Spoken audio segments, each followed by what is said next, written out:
Сайн байцгаана уу эрхэм үзэгчдээ. Өнөөдрийн дугаар эхэлж байна. Хүлээн авна уу. Өмнөх дугаартаа бид бондын үр ашигын талаарх дэлгэрэнгүй мэдээллийг өгч байсан бол энэ удаагийн дугаартаа Чингис бондын санхүүжилт дээр хэрэгжиж байгаа буян тухай хороолол болон өхрийн аж ахуйн талаарх дэлгэрэнгүй мэдээллийг бэлтгэлээ. Хүлээн авна уу.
Орон байр бол хүний амьдралын анхан шатны хэрэгцээ юм. Монголчууд бид эртнээс нүүдэлэн ирсэн ард түмэн бөгөөд суурин соёл иргэншилд шилжээд дөнгөж 100-аад жилийг ардаа үдээд байна.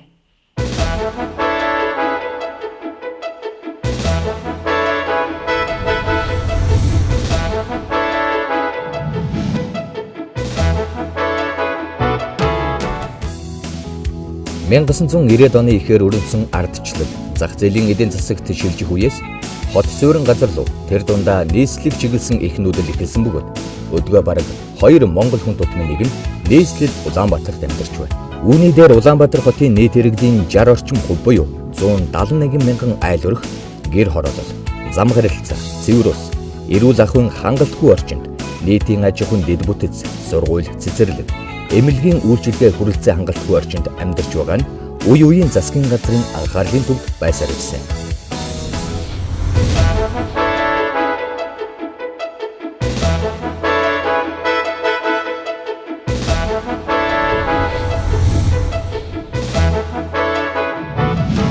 Шинжлэлийн засгийн газраас зорилттой бүлгийн иргэдийг орон сууцаар хангах хөтөлбөрийн хүрээнд хэрэгжүүлж байгаа ажлуудын нэг нь буян тухайн орон сууцны хороолол юм.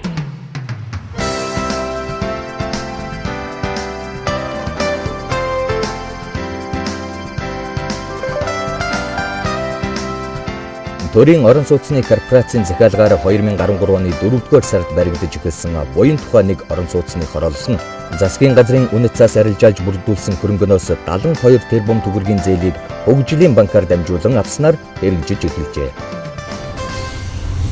За 2013 оны 4 сарын 20-оос буян тухайн хорооллын шавыг тавиад ажил эхэлсэн. Одоо бол 1764 айлын орон сууц ашиглалтанд орчоод одоо иргэдэд үйл аж ахуйд бэлэн болчиход байж байна. Санхүүжилтийн асуудал бол мэдээж хэрэг Чингис бонд хөгжлийн банкар дамжаад санхүүжилтийг шийдэгдсэн. Эхний ээлжинд бол хөдөө орон нутаг бол Улаанбаатар хотод нийтдээ 100 сая долларын хөрөнгө оруулалтыг шийдэж өгсөн. Эхний 50 сая доллар нь бол ямарч байсан Улаанбаатар хотод орон сууц санхүүжүүлэх зорилгоор эхнийхээ санхүүжилтийг авчаад одоо амжилттай хэрэгжүүлж байж байна. Буян тухайн хорооллын нийгэм эдийн засгийн үр ашиг нь. За мэдээж хэрэг үр ашиг бол өндөр байна. Мэдээж хэрэг энэ зээл маань хөгжлийн банкар хүүтэй бидэрт ирж байгаа. Бид ямар ч хэлсэн 9 жилийн хугацаанд одоо 7% хүүтэй хүүсээр авсан. Мэдээж хэрэг өгөөж бол нийгэмд бол маш их ач холбогдолтой.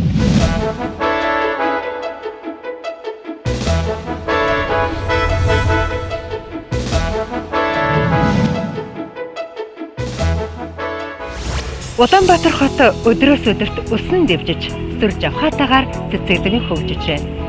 Бидний тойрон байгаа 4 зэг 8 зохис их хотын мань өнгө үзэмжийг гайхуулсан өөр өөрсдийн онцлог өнгө төрх бүхий хороолол сүндэрлэн болсоор байгаагийн нэг нь буян тухай нэг хороолол юм.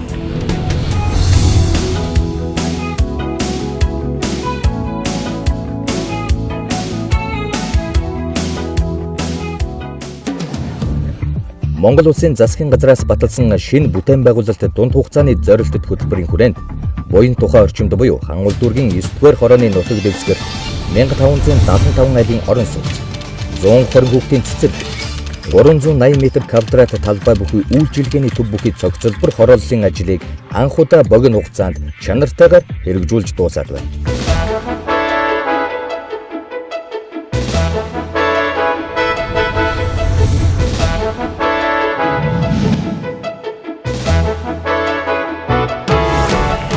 Сасотой урдны барилгын байгууллагыг дэмжиж ажиллах хэрэгтэй. Орон сууч Улаанбаатар хотыг таахын настан болно. Зорилттой улсуудын орон сууц хангах сайн байна. За буян тухай оролт нь болохоор ерөнхийдөө бол тодорхой бүлэг тариалагдаж одоо хүмүүст өгөгдөж байгаа юм байлээ. Гэхдээ залуу хүмүүст одоо ийм хувийн хвшлэлд ажиллаж байгаа хүмүүст залуучуудад илүү их түгээгүй надад жоохон тэмэрлэн л та. Гэхдээ бас бусад хүмүүс дараа жилээс ч юм уу өшөө цаашаа баригдах бол хүмүүс бас ирүүл зүгээр байна. Тий, ер нь яг би өөрөө яг үйл хөдлөх хөрөнгөлөлтийн компани үйл хөдлөх хөрөнгөний мэргэжлийн ажилтнууд байгаа. Тэгээ ер нь иргэд маань хямдтай, хямдтай 8% зээл одоо хөнгөлөлтөө нөхцөөр орж чадвартай. Жишээлбэл буян тухай оролт шиг хорон төлбөр усаас ингээд орон сууц баригдуул хүмүүст их боломжтой байна л да.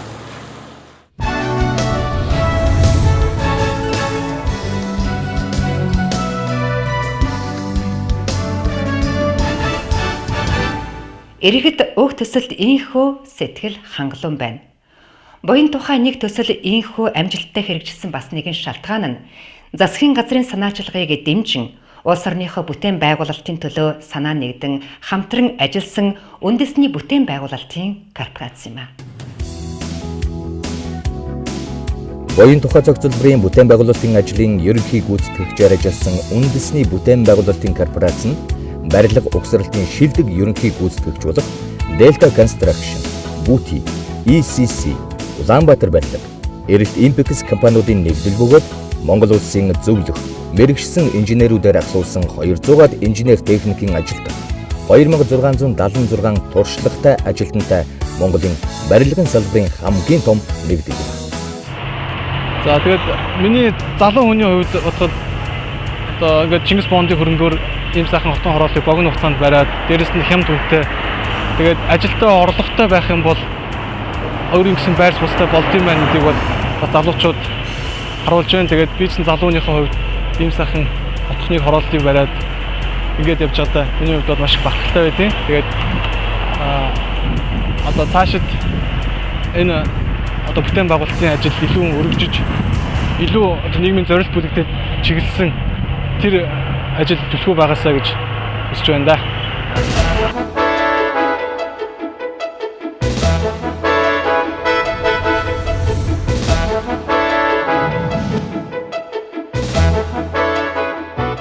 Ерөндөө бол манай улсын барилгын салбар ямар байгаа юм? Цааш бид нар ямар хэмжээ авч явбал улс орны маань ядахна барилгын салбар нь нэрвс харуул зөв хөгжилтэй, иргэдэн ажилтай, урт дунд хугацаанд орлоготой ийм байж болох вэ гэдэг талаар ерөнхий сайдтай бас тийм хэлэлцүүлэг тавьсан.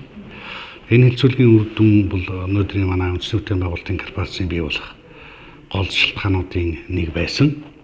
За энэ хэлэлцүүлэг дээр яригдсан гол асуудлуудын нэг нь бид улс орондоо өөрийнхөө үндэсний ажилчдаа, үндэсний жижиг үйлдвэрүүдээ за тэгээд үндэсний ханган нийлүүлэгчтэй урт дунд хугацаанд тодорхой хэмжээнд ажлын байраар хангах журмаар засгийн газрын захиалгаар урт дунд хугацаанд ажил өгөх журмаар эдгээр аж ахуйн нэгж эдгээр одоо мэргэжлийн ажилчдаа ханган нийлүүлэгч байгууллагуудаа жижиг дунд үйлдвэрүүдээ урт дунд хугацаанд ажиллаар хангах ийм бодлого хэрэгтэй юм байна гэсэн манай энэ одоо илтгэлийн үйлдэл санаанаас л эхэлсэн.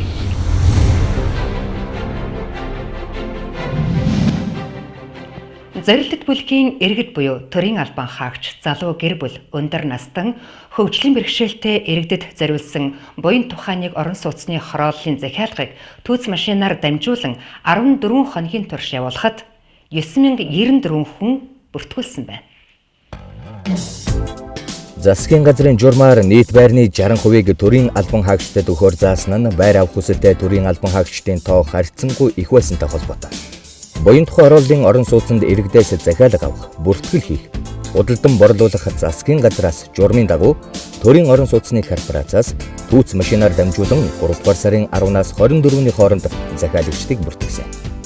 Нийт 9094 хүн захиалга өгснөөс журмын нийтлэг шаардлагыг хангасан 5935 иргэний дунд судалгаа явуулах шийдвэр гарсны дагуу судалгааг засгийн газар, шудраг өрсөлдөөн хэрэглэгчдийн төлөө газар, иргэдийн бүрэлдэхүүнтэй хяналтын комиссийн дэргэд олон нийтэд ил тод байдлаар буюу Монголын үндэсний олон нийтийн телевизийн 2 дугаар сүгээр шууд дамжуулан явуулсан юм.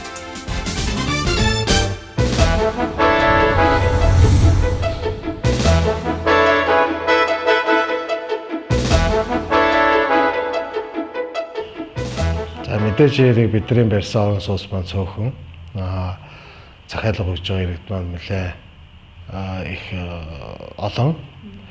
Зүгээр тандал тэгээд бид нар ямар ч хэсэн төрийн үйлчилгээний цахим машинаар бол захиалга авсан. Нийтэд тандалт бол 15,000 хүний тандалт орж ирсэн.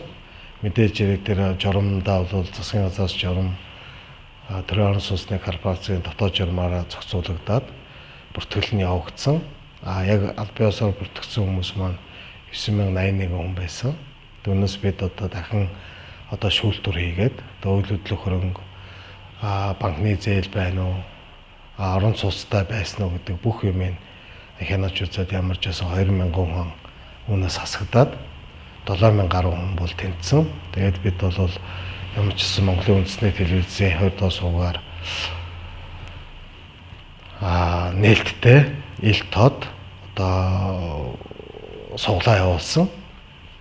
Бүгд иргэд маань үтсэн баг. Тэгээд энд шалгарсан хүмүүсүүд маань 30% төлбөрийг хийгээд 8% зээлийн хөөцөлтөд явж байгаа.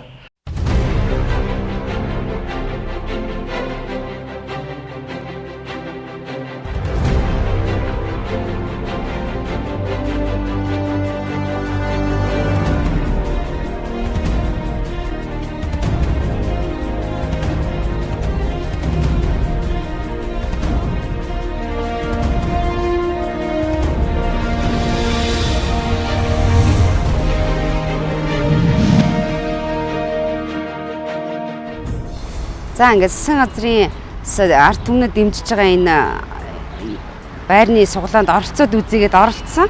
Тэгээд аз ууж суглаанд суглаа хожоод 2 байрны суглаа хожоод 30%-ийнхаа урьдчилгааг өгсөн байгаа.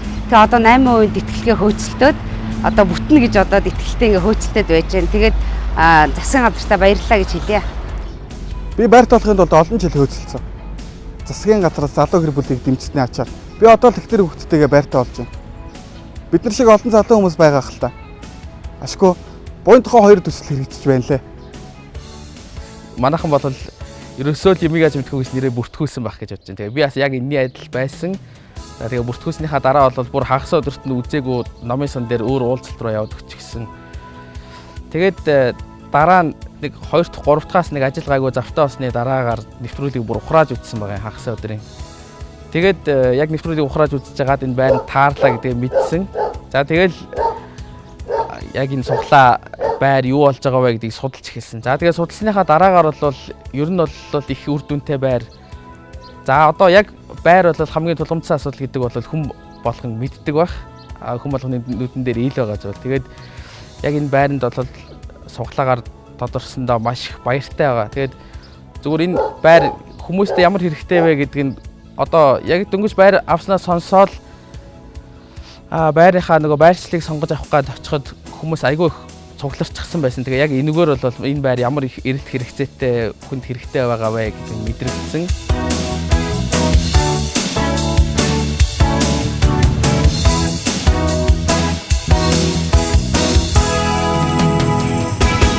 За нэгдүгürt хамгийн гол шалтгаан нь бол бид нар монголчууд өөрсдөө зорилоо ийм бүтээ гэж. Энэ зорилгоо бид нар бүх төвшөнд одоо ихтгэл үнэмшил болголоо. Засгийн газрын төвшөндөө шинэ зүй юм байна гэдэг. Яам одоо барилгын байгуулалтын яамны төвшөнд шинэ байна уу тийм ээ. Ингээд төрийн байгууллагын бүх төвшөнд болон иргэдийн аж ахуйн нэгж байгууллагуудын ийм одоо их тэмүүлэлтэд оролцооны үр дүн гэж би бол ширүүрийг шаардж байгаа.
Уран бүтээн байгуулалт дунд хугацааны зорилтод хөтөлбөр, засгийн газраас зорилт бүлгийн иргэдэг хэм дүнтэй, чанартай орон сууцаар хангах төрийн бодлогын нэгэн хэсэг болсон буян тухай нэг орон сууцны хороолол нь иргэдийн эрүүл аюулгүй орчинд амьдрах, зах зээлд бодит үн тогтох, агаарын бохирдлыг бууруулахад эерэг нөлөө үзүүлсэн шилдэг төсөл юм.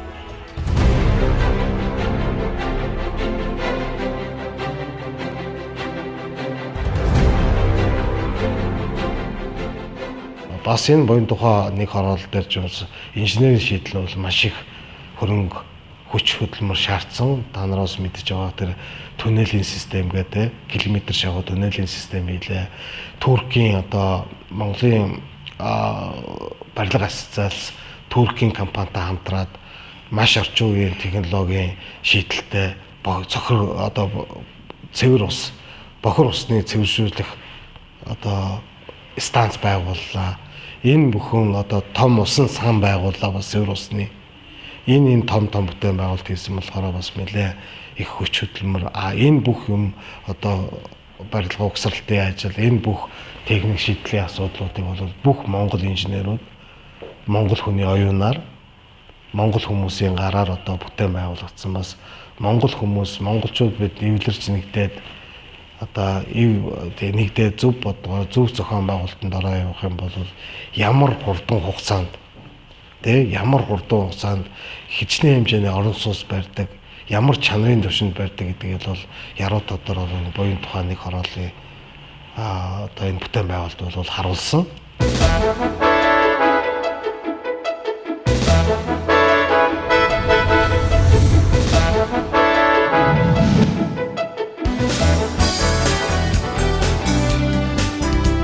Буян тухай нэг төслийн үргэлжлэл болсон түүнээс 2 дахин том буюу нийт 6912 айлын орон сууц, 280 хүүхдийн 2 цэцэрлэг, 980 хүүхдийн ерөнхий боловсролын сургууль, соёлын үйлчилгээний төбөхийн буян тухай 2 хорооллын барилгын ажлын шавыг өнгөрсөн сард тавиад уг бүтээн байгуулалтын ажлыг хийхэд шаардлагадах 100 сая долларын хөрөнгө оруулалтыг мөн Чингис бондын хөрөнгөөс хөгжлийн банкар дамжуулан хийхээр төлөвлөсөн байна.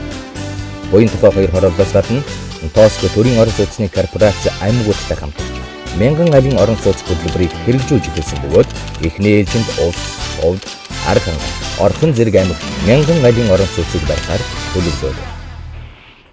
Буян тухайны эхний ээлжийн барилгуудыг бол бид нар 9 сар барьсан. Нийтдээ бол нэг одоо 12 сар бариад бүр төгсгөлөөр улсын комист буян тухай нэг хорооллыг иж бүрнээр хүлээл гэж өгсөн. За одоо бид нар бас энээс арай их шахуу зорилт тавьсан явж байгаа биелүүлэхийн төлөө одоо өдөр шингүү ажиллаж байна. Өнөөдөр манай хүмүүс буян тухай 2-ын ажил дээр бол саяхан гэрээ байгуулагдсан. Тэгээд одоогийн байдлаар бодлоо 48 барилгын барилга угсралтай ажлуудыг зэрэг эхлээд явж байгаа. Бид 22 барилгын барилга угсралтай ажлыг оны өмнө дуусгах ийм иж бүрнээр нь дуусгах зорилт тавьж ажиллаж байгаа. 48 барилгын 22-ыг. Энэ бол одоо манай улсын барилгын салбарт урд өмнө байгаагүй буюу 8-9 сарын хугацаанд ийм орон сууцны барилгуудын барилга угсралтай ажлыг иж бүрнээр нь дуусгах зорилт. Гэхдээ энэ бол бас нэг тийм мундагч гэх юм уу зорилт бас биш л дээ. Солонгост ч юм уу бусад одоо энэ халуун лавар амьсгалтай орнуудад бол ийм хорооллуудыг 9 сард барих бол нэг тийм гайхмаар зүйл бас биш л дээ зүгээр.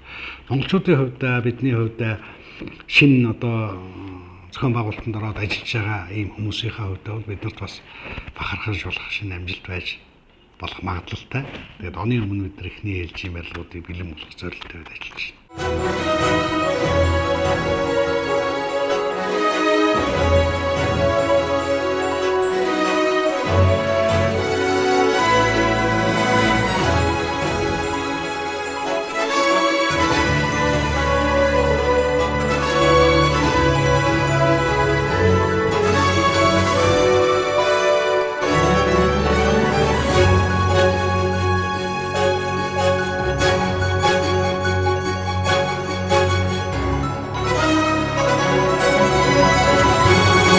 Анхаарлаа хандуулжаад баярлалаа. Одоо цаг үеийн мэдээлэлтэй танилцъя. Өнөөдрийн дугаарт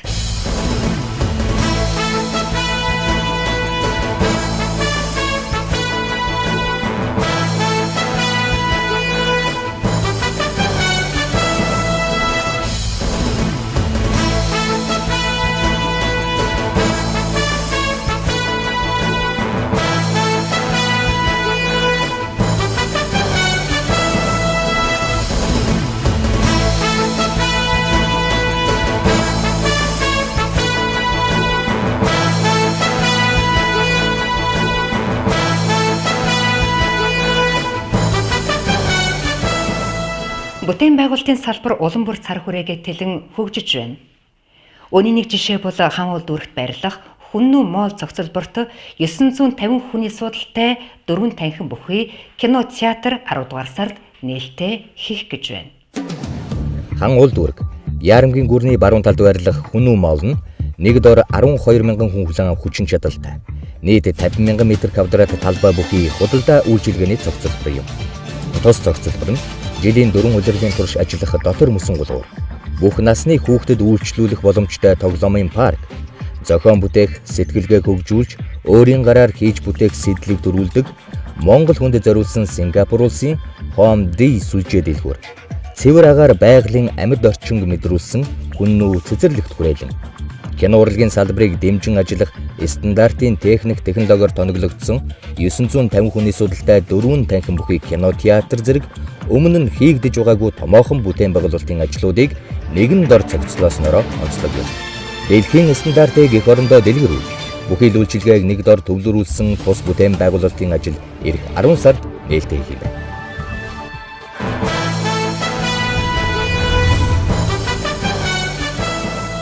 Манай улсын анхны хот дундын төмөр замын автобус 6 дугаар сарын 6-наас эхлэн ашиглалтанд орсон. Тэгвэл өнгөрсөн хугацаанд тус төмөр замын автобусаар нийт 300 хүн зорчжээ. Улаанбаатар хотын дундуур төмөр замын автобус явуулах талаар өнгөрсөн жил нийслэлийн засаг дарга Батүл Эрэгдэд танилцуулж байсан. Тэгвэл Улаанбаатар төмөр зам Монгол Оросын хувь нийлүүлсэн нийгэмдэг төмөр замын анхны автобус болох Рэл бусыг өнгөрсөн сарын 16-нд хүлээж авсан билээ. Толгойтоос амгалан хүртэлх төмөр зам дагуу энэ сарын 6-наас үйлчилж гисэн тус автобусаар өнгөрсөн хугацаанд нийтдээ 300 гаруй зорчигч зорчсон байна. Иргэдийн хувьд ихэнхдээ сонирхлын журмаар зорчиж байгаа бөгөөд анх 7 зогсоолд зогсож байсан бол амгалан Улаанбаатар төв будал хүртэлх 4 зогсоол шинээр нэмэгдүүлэхээр болоод байна. Одоогийн байдлаар өдөрт толгойд руу 6 удаа, амгалан өртөө рүү 5 удаа зорчиж байгаа Рэл бус амгалан толгойд хооронд 31 минут зарцуулж байна.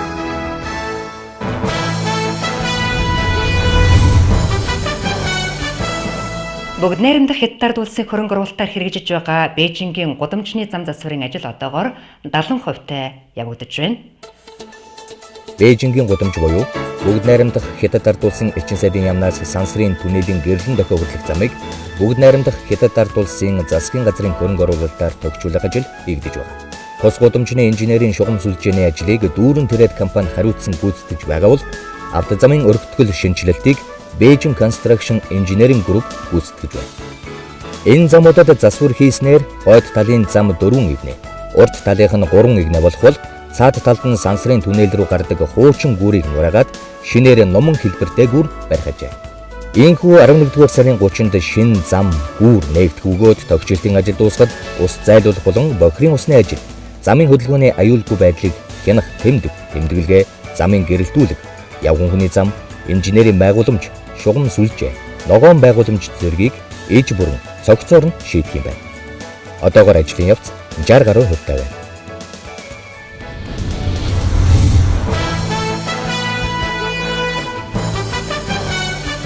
Хүнсний ногооны нэр төрлийг нэмэгдүүлэх, дотоодын хэрэглээг бүрэн хангах, засгийн газрын бодлогын дагуу энэ онны өвөл 32 га талбайд өвлийн хүлэмж байгуулахаар боллоо.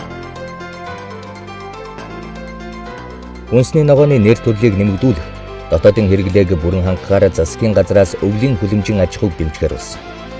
Энэ чиглэлийн төсөл эдийн засгийн эрчимжүүлэх 100 хоног ажлын хүрээнд импортыг дэмжих төслүүдэд багтсан бөгөөд улсын хэмжээнд энэ жил 32 га талбайд өвлийн хүлэмж байгуулахаа үйлдвэр хөдөө аж ахуйн яамнаас мэдээллээ. Үүнээс 20 гаг нийслэлд үлдсэнийг орон нутагт барих бол одоогийн байдлаар 8 га талбайд хүлэмж байгуулах ажил эхэлсэн байна. Өвлийн хүлэмж байгуулах төсөлд Чингис Бондоос 17.4 сая $. Зарцуулахар төсөвлөжээ. Хүлэмжинд өргөс тэмэх, улаан лойл, чинжүү, гүзээлцэн, салаадны байцаа зэрэг нарийн ногоо тарих бөгөөд ингэснээрээ импортын 20% орлох боломж бүртгэхээс гадна хүнсний нарийн ногооны үн буурах, ажлын байр нэмэгдэх зэрэг эерэг үр дүнтэй юм байна.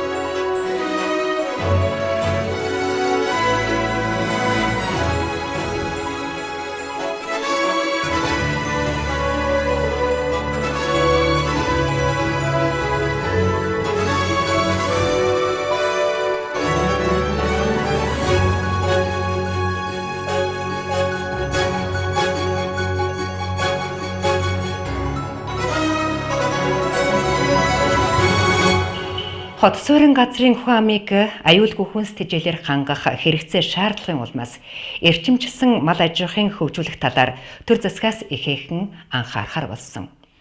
Үүнтэй холбоотойгоор сүүлийн жилүүдэд эрчимчилсэн фермерийн аж ахуйн тоо нэлээд нэмэгдэж, энэ чиглэлээр бизнес эрхлэгчдийн тоо нэмэгдэж байна. Үйлдвэр хөдөө аж ахуйн яамнаас Монгол улсын нийт хүн амыг хэрэгцээт мах сүгээр хангахдаа махны чиглэлийн үхрийн аж ахуй, махны чиглэлийн хоньны аж ахуй, сүүний фермерийн аж ахуйг хөгжүүлэх ерөнхий зорилттойгоор ажиллаж байна. Төв суурин газар буюу хүн ам ихээр төвлөрсөн бүсүүдэд эрчимчилсэн фермийн аж ахуйг хөгжүүлснээр хямд өртөгтэй, эрүүл, баталгаатай мах сүг иргэдэд хүргэх нөхцөл бүрдэх юм. Манай улс бэлчээрийн мал аж ахуй эрхэлдэг учраас удирдлын шин чанартай мал мах бэлтгэл хийгддэг онцлогтой. Улсын хэмжээнд жилд дунджаар 8 сая гаруй толгой мал хүнсэнд хэрэглэж 200 мянган тонн мах үйлдвэрлэн дотоодын хэрэгцээгээ бүрэн хангадаг гэсэн статистик мэдээ байгаа боловч төв суурин газрын хүн амын махны нийлүүл хангамжийн асуудал жил бүрийн хаврын удирдалд хүндэрч байгаагаас жилд дунджаар 5,000 тонн гахай мах, 3,000 тонн шувууны мах, 60 сая ширхэг өндөг тодорхой хэмжээний үхэр хоньны мах импортлж байна.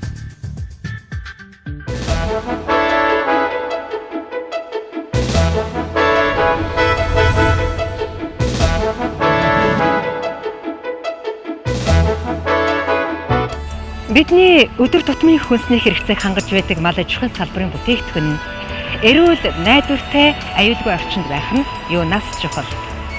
Манай улс хэдийгээр 40 гаруй сая малтайч сүүн бүтээгдэхүүнийхээ хэрэгцээг дотооддоо хангаж чадахгүй байна. 2013 оны байдлаар манай улсад махны чиглэлийн фермийн аж ахуй эрхэлдэг 70 аж ахуй нэгжид 6,000 хүнс, мах сүүний 418 аж ахуй нэгжид 9,000 гаруй хүнс тус үржүүлж байна. Чингис бондоос 270 тэрбум төгрөгийн санхүүжилтийг өвлийн хүлэмжийн аж ахуй, ноос ноолуур, ойдлын үйлдвэрүүд болон сүүн бүтээгдэхүүний үйлдвэржилтэд зарцуулахаар төлөвлөсөн. Үүний 43.5 тэрбумыг нь сүүний чиглэлийн үйлдвэр байгуулахад зарцуулж байна.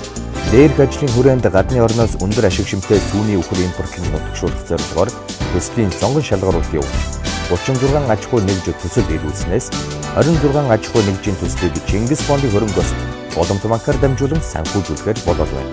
Энэ төсөл хэрэгжснээр Улаанбаатар хотын ойролцоо сүүний чиглэлийн 300 үнэтэй 15 ферм байгуулахаар төлөвлөж байгаа бөгөөд өнөөдрийн байдлаар 7 аж ахуй нэгжид 13.4 тэрбум төгрөгийн зээл олгох шийдвэр гараад байгаа юм. За тэгээд энэ 43.5 тэрбум төгрөг нь бол дотроос 3 хэсгээс бүрдэж байгаа. Нэгдүгээрх нь бол энэ сүүг боловсруулах сүүний үйлдвэрүүдэд зээл олгох. За хоёрдугаарх нь бол яг энэ сүүгээ үйлдвэрлэн гаргах энэ фермерүүдэд олгох зээл. Гуравдугаар хэсэг нь бол тухайн одоо фермерүүдийн сүүг нэгтгэж цуглуулад тэндээ одоо анхны шатны боловсруулалт хийгээд төв суурингийн одоо үйлдвэрт өгөх гэсэн ийм 3 чиглэлээр зээл олгож байгаа. За тэгэхээр эхний энэ сүүний үйлдвэрүүд дээр бол нийтдээ 5.5 тэрбум төгрөгийн зээл гарсан байгаа. За фермерүүд маань өнөөдрийн байдлаар 15.5 тэрбум төгрөгийн зээл. За энэ жижиг яг энэ сумын төвшний энэ сүүнд анхан шатны боловсруулалт хийх одоо хөргүүр тоногдох хөрөмжөнд 1.7 тэрбум төгрөгийн зээл одоогийн байдлаар гараад байгаа.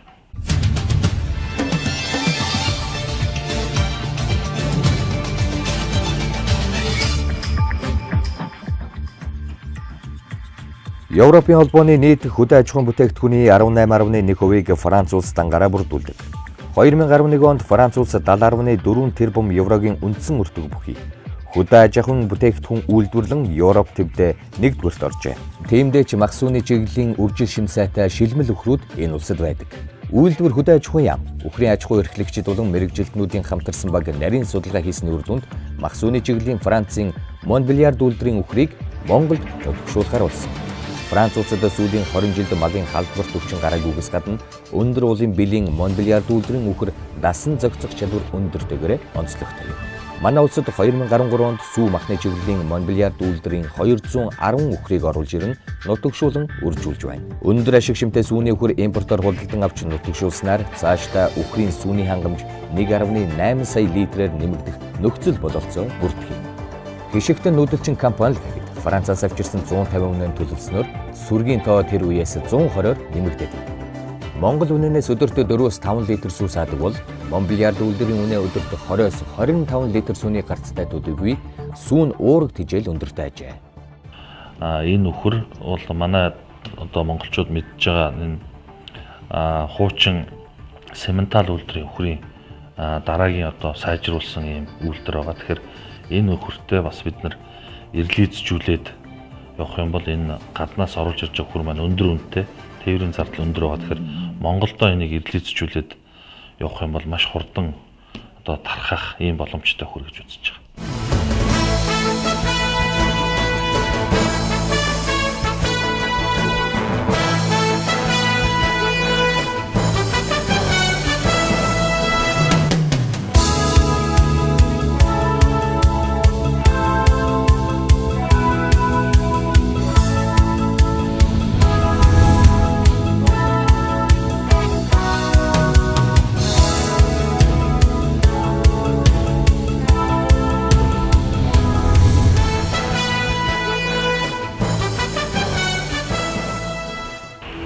Монгол үхрийг гадны ашиг шим өндөртэй өхрүүдтэй хамт өсгөн өржүүлж ферм байгуулсан нь ийхүү амжилттай ажиллаж байна. Бонди хөрөнгнөөс зээл авч үхрийнхээ тоо толгойг нэмэгдүүлэн давхар сүүгээ ашиглан үйл дөрүүд байгуулан түүнийхээ үр шимийг хүртэж эх орныхоо бүтээн байгуулалтад өөрсдийн хувь нэмрийг оруулж байгаа нь энэ юм аа.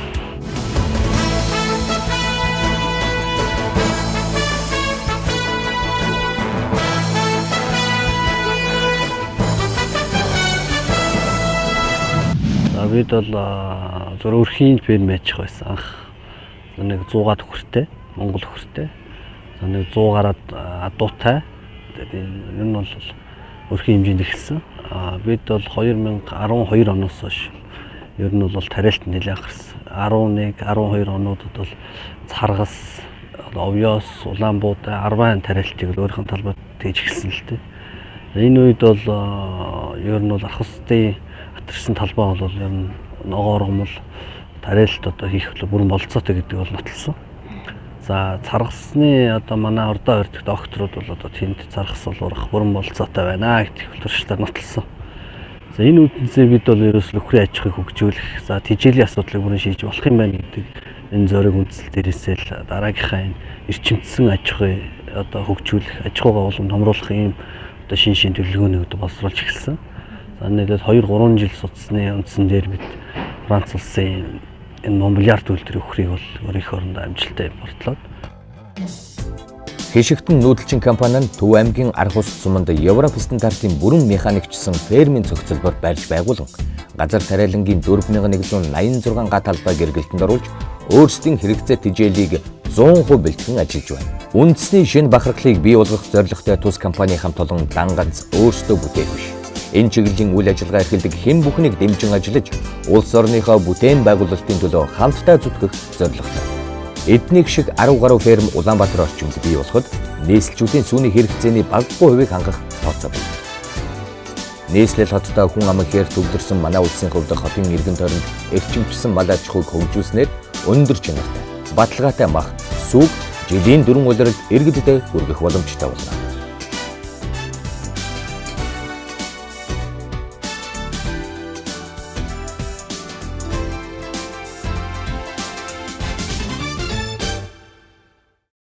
Бид бол энэ тал дээр бол нэлээд төрүүлж бас явж байгаагийн хувьд нэлээд жирсэлтэй ч одоо тулгарч байгаа. Гэхдээ бид бол энийг аль боломжоор судлаад одоо Холландын компанитай, Фрешн компанитай хамтарч бид бол нэг хөдөө аж ахуй сургалтын төвийг нээх гэж байна. За энэ төвдөө бол одоо ирээдүйн фермер болох сонирхолтой хөдөө аж ахуйн дээд сургуулийн фермер хөсөж байгаа оюутнуудыг давхар дахин суралцуулаад өөрийнхөө фермээр бол тодорхой хэмжээний дадлага эзэмшүүлээд тэгээд одоо өссөн фермер дээр нь ажиллах ийм замыг нээж өгөх гэж байна. За мөн одоо фермер аж ахуйр цаашид хөгжих гэж байгаа одоо сонирхолтой энэ төрлийн бизнесийг олон жил хийсэн туршлагатай манай одоо ахмадууд байна, залууд байна, орчин үеийн залуучууд бол фермер маш их сонирхож байна.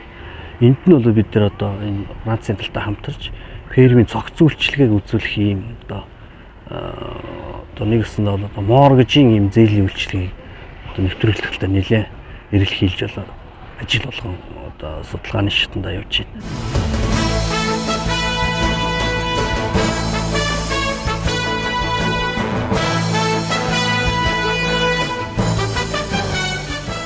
эх орны бүтээн байгуулалтын эргэн тойроноос бэлтгэсэн мэдээлэл үүгээр өндөрлөж байна.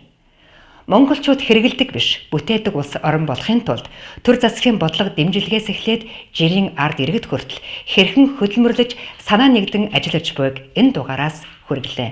Анхаарлаа хандуулсанд баярлалаа. Баяртай.